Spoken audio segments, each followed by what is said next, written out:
झालं का घमेंड वाढते, घमेंड. आणि घमेंड वाढली का त्या माणसाचा नाश होतो, हे निश्चित. निश्चित ज्याच्या घरामध्ये पापाचा पैसा आहे त्या घराचं वाटूलाच. याच्यावर तुमचं काय मत आहे? पुढे ऐका, ज्या घरात गरीबाच्या तळतळाटाची लक्ष्मी येते आणि ज्या घरामध्ये गरीबाच्या डोळ्यातल्या अश्रूचा पैसा येतो त्या घरामध्ये एक पोऱ्या असा येडा जन्माला येतो का की खानदान हिकायला लावतो. तुमचं काय मत आहे? आणि जेवढी जेवढी श्रीमंत माणसं आहे, तुम्ही कुणाचाही घर तपासा, एक माणूस येडा आहेच. याला येडा नसला तर बेवडा तरी आहे, बेवडा नसला तर जुगार खायच. आणि याचं उत्तर मी बोलत नाही, 16वा अध्याय बोलतोय. प्रत्येक वाक्याला ओव्या पाहिजे, ओव्या नसल्यावर मजा राहत नाही. ओव्या 2 सांगितल्या.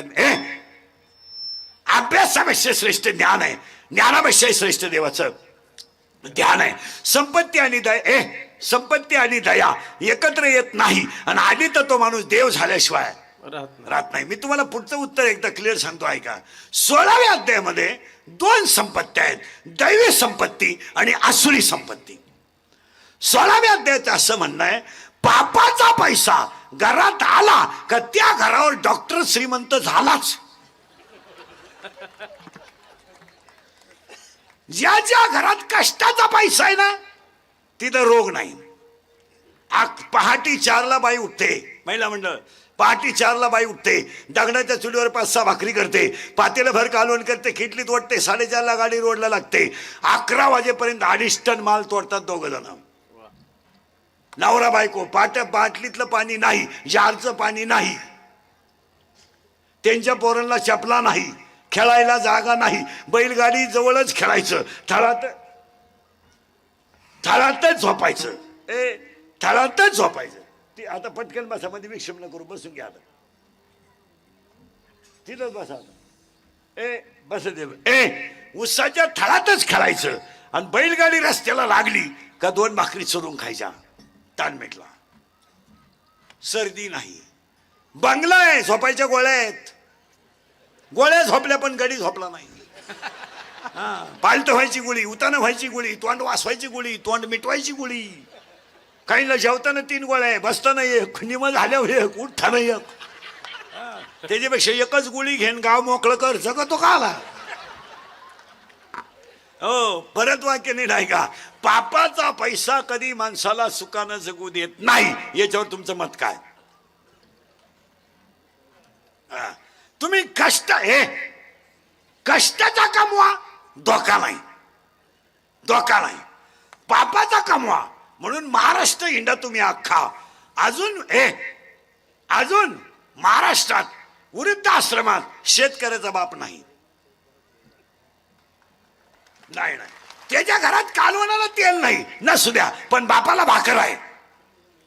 त्याची सून शिवे देते, शिवे द्यायची नाही आहे गई. मरण कामून उलथानं कामून मला पुढे घालतो का काय, त्याच्याबरोबरच एक नाही राहिला, पोरवानी उड्या हाणतोय, टाना उड्या हाणतोय, अजून मी शाकाळ्या करतोय. म्हणू द्या,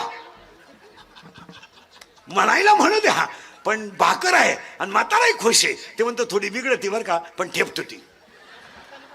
म्हातारा नाराज नाही, म्हातारा म्हणतो चहा पिताना ढोस म्हणती पण देती, जेवताना तुझ्या मड्यावर घालते म्हणती पण देती, जाऊ दे, मड्यावर म्हणती पण देती, लग्नाला निघाले कपडे बदलून देती, चांगली आहे. काही काही म्हातारे ते इतके सज्जन आहेत, ते म्हणतात भाऊ त्या मानानं आपलं चांगलं आहे. सून चांगली आपली, शेळ्या बकरांचंही पाहते, पोरांचंही पाहते आणि माझी ठेपतो ते. पण तुम्ही वृद्धाश्रमात जा, सर्व्हिसवालेच आहेत, रिटायर झाले, पेन्शन देऊन वृद्धाश्रमात. का? वागायचंच नाही ना नीट. कधी सोमवार नाही, कधी एकादश नाही, कधी माळ नाही, कधी गंध नाही, कधी देव नाही, कधी धर्म नाही. कव्हाही पहा डोळे लाल, तांबडी कावेळ झाली, सासरवाडी सोडून दैवत नाही, वंजेशी नीट बोलायचं नाही. मग वृद्धाश्रमात आपण भेटायला गेलं का, मी विस्तार अधिकारी होतो, सांगायला आज नाही वाटत त्याला. मी कृषी अधिकारी होतो, मी अभियंता होतो, आता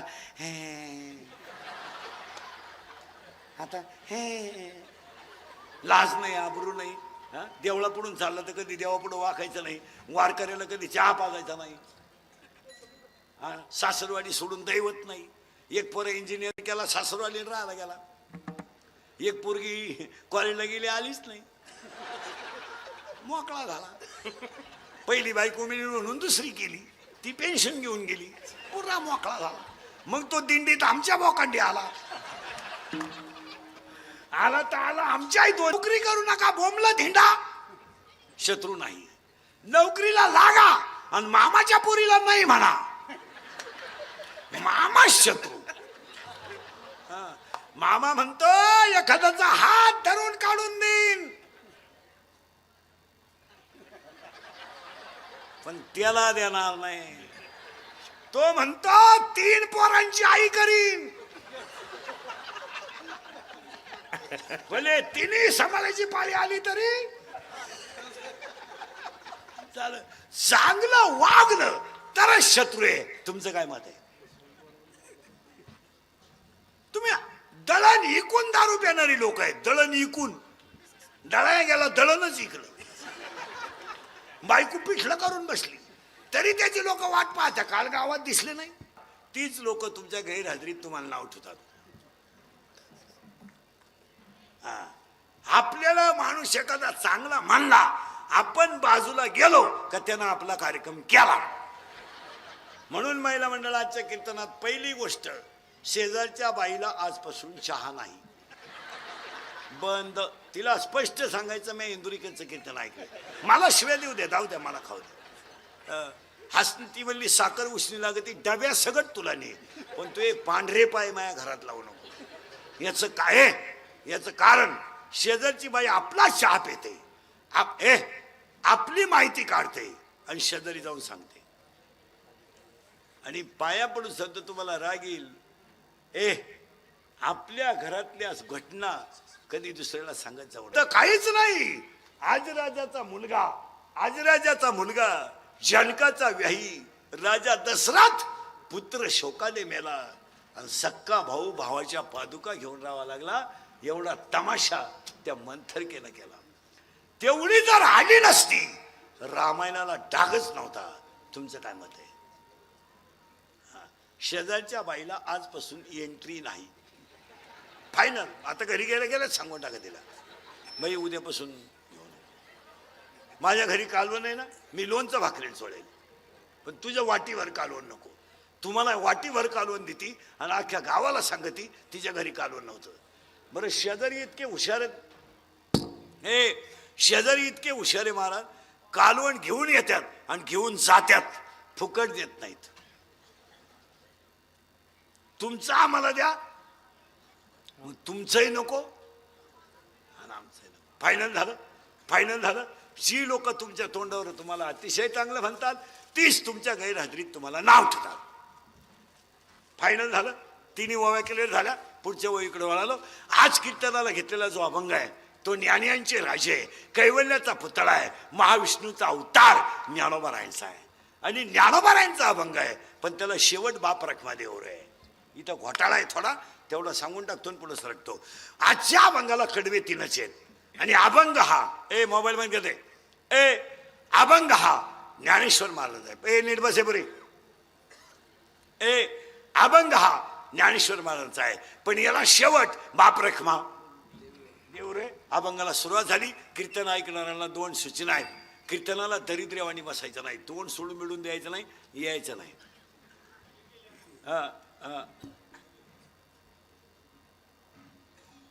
काय म्हणणे. आणि दुसरी गोष्ट, कीर्तनाला बोलावं लागतं, बोललं तरच कीर्तन कळेल, नाही तर तुमचं आपलं सूत्र बसणार नाही. झालं पाहिजे ना. मग कुठंतरी कुठंतरी कोपऱ्यात बसायचं, खालून खिशातून मोबाईल घालायचा, मोबाईलमध्ये कीर्तन घेऊन जायचं, मग इकडून एक क्लिप कर, इकडून एक क्लिप कर, अर्धवट ऐकायचं, त्याचंच वाक्य करायचं आणि त्याचंच इंद्रिकरचा गेम करायचा आणि TRP छापायचा. हा धंदा बंद करा. युट्यूबला कीर्तन टाकणाराच्या ज्ञानेश्वरीची एक ओवी तरी पाठ पाहिजे, तर त्यानं कीर्तन टाकायचं, किंवा हरिपाठ तरी गावाला म्हणून दाखवायला पाहिजे. आपल्याला गाजरं काही येत नाही आणि कीर्तनकारांच्या चुका काढून त्यांचा गेम करायचा. हा धंदा कोणता? पैसे तुम्ही कमवायचे नाही, इज्जत आमच्या घालवायचं. कीर्तनकारा बोलला किंवा मुलींना बोलला, मुलाला बोलला, बोलायचं कोणीच नाही. वाटुळं झालं धर्माचं तरी बोलायचं नाही कोणी, संस्कृती संपली तरी कोणी बोलायचं नाही. आज 50% म्हाताऱ्यांना घरात फेकून भाकरी कोणी बोलायचं नाही. 50% महिलांना स्वतःच्या नातवाला हात लावायचा अधिकार घरात राहिला नाही, बोलायचं नाही कोणी. आम्ही बोललो आमचा गेम, आम्ही बोललो आमची बातमी, आम्ही बोललो आमचा गुन्हा. ही स्थिती आहे आज. 25% महिलांना स्वतःच्या नातवाला हात लावायचा अधिकार नाहीये. नातू पाळला घरात आहे पण आजीच्या मांडीवर नाही. काय पाप केलंय आजीना सांगा, काय केलं पाप? जिने 3 रंगाचं लुगडं नेसून मुलगा मोठा केला तिचा गुन्हा झाला. तिने रात्रीची भाजी सकाळी गरम करून खाली तिचा गुन्हा झाला. जिने स्वतःच्या गळ्यातले दागिने बुडून मुलगा मोठा केला तिचा गुन्हा झाला. अरे 5,000 रुपये महिन्याची बाई तुम्ही पाळणा घरातल्या बाईला देता आणि ईश्वरासारख्या आईच्या मांडीवर नातू देत नाही. जिचं तुम्हाला का देत नाही माहिती आहे? माझी सासू अडाणी आहे, माझी सासू अडाणी आहे, माझ्या मुलावर संस्कार नको. अरे अडाणी सासूचं दूध पेलेल्या नवऱ्याचा पगार तुम्हाला चालतो आणि तिचा अडाणीपणा चालत नाही. आणि तुम्ही पाळणा घरात ठेवलेल्या पोरानं तुम्हाला सांभाळावं यापेक्षा तुम्ही का करावं? का तुमच्या मुलानं तुम्हाला म्हातारपणी भाकरी घालाव्यात? का तुम्ही जर त्याच्या आजीचा हिस्सा हिसकवून घेतलाय तर तुमच्या पोरानं तुम्हाला म्हातारपणी भाकरी घालावा यापेक्षा तुम्ही का करावी? तुमच्या मुलाने तुम्हाला विचारून लग्न करावं यापेक्षा तुम्ही का करावी? तुमच्या सुनबाईनं तुमच्या पाया पडावा हा बिंडोक विचार तुम्ही का करावा? का आज कीर्तनामध्ये बसलेल्या 25 ते 40% महिला आहेत का स्वतःच्या नातवाला हात लावू शकत नाही? बोलायचं नाही कोणी बोलायचं नाही. 50% म्हाताऱ्यांना फेकून भाकरी आहेत, बोलायचं नाही कोणी. 22 वर्षाच्या पोराचं लिव्हर खराब झालंय आणि 25 वर्षाच्या पोराला डायलिसिस आहे. काय मत आहे तुमचं? अल्पवयीन गुन्हेगार आहेत, अल्पवयीन. 16चा मुलगा बलात्कारात आहे, 17चा पोरगा दरोड्यात आहे आणि 18चा पोरगा खुनात आहे. आहेत का नाही? बोला. नाही आहे तुम्ही काहीच बोला नाही. 16चा पोरगा बलात्कारात सापडतो, 17चा पोरगा खुनात सापडतो आणि 18 आणि 20 वर्षाचा पोरगा पंप लुटून दुसऱ्याला सुपारी घेऊन मारू शकतो. इतके खाली आपण का गेलो? का गेलो माहितीये तुम्हाला? आमच्या आयुष्यात सगळं जमलं, आम्हाला भजन जमलं नाही. आणि भजन कमी पडलं का हे घडतच नामाशी विनमुख तो नर पापी. भजन कमी झालंय. तुम्ही भजन वाढवा गाव सुधरेल, भजन वाढवा पार्ट्या संपतील. काय राहिलंय गावांमध्ये? काय? थोरला भाऊ दुसऱ्या पक्षात आहे म्हणून धाकटा त्याचा कांद्याचा ट्रॅक्टर जाऊ देत नाही. थोरला भाऊ ग्रामपंचायतीला विरोधी मतदान करतोय म्हणून धाकटा त्याच्या पुरीचं लगीन मोडीतोय. ही गावातली स्थिती आहे. नाहीये? थोरल्याच्या मुलीच्या लग्नाला धाकटा भाऊ गेला नाही का? तो आमच्या साहेबाचं काम करीत नाही. साहेब लग्नाला येऊन गेले. थोरल्याच्या मुलीचं लग्न मोडायला धाकट्याला 1,500 रुपये खर्च आला. हे बसलेल्या लोकांची चित्र आहेत. काय मत आहे तुमचं? मी काहीच बोला नाही. मी चुकीचं बोलतोय का? विनोद आहे हा विनोद आहे? हा टाइमपास आहे? थोरला भाऊ दुसऱ्या पक्षाने थोरल्याच्या मुलीचा साखरपुडा झाला. पहिला म्हटलं भाऊ साखरपुड्याला नाही आला. तो भाऊ संध्याकाळी उशीमध्ये मुटकं गुंतून रडला. मला पैसे गेल्याचं काही वाटलं नाही. माझी मुलगी एक दिवस जाणारच होती. माझ्या भावानं माझ्याशी बोलायचं नव्हतं पण वट्यावर बसावं लागत होतं. हे भावाचं चित्र आहे. साखरपुडा झालं तर मुलगी रडली. कुणी सांगा त्याचा आपण सत्कार करू.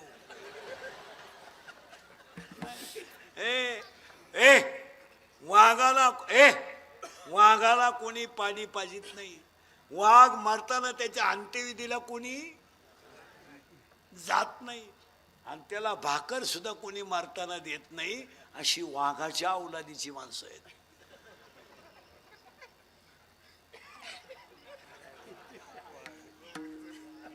वाघ येते वाघ.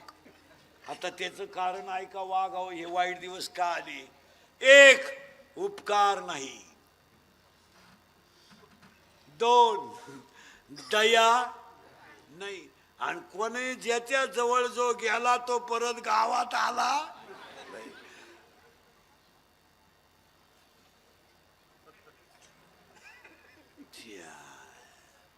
मग तुम्हाला वाघ होऊन जगायचं, साप होऊन जगायचं का माणूस म्हणून जगायचं तुम्ही ठरवा.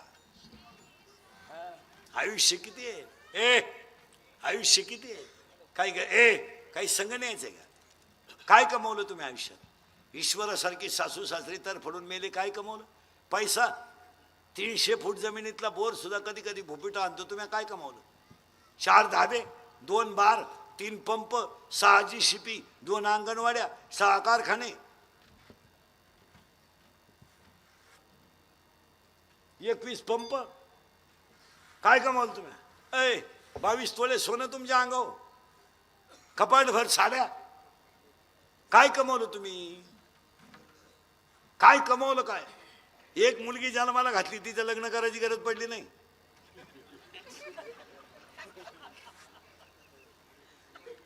तिचं लग्न झालं, चौथ्या दिवशी आपल्याला कळलं कुठे गेली का ती. काय कमवलं आपण? गाडी, बंगला, एवढंच ना. सोनं. काय कमवलं?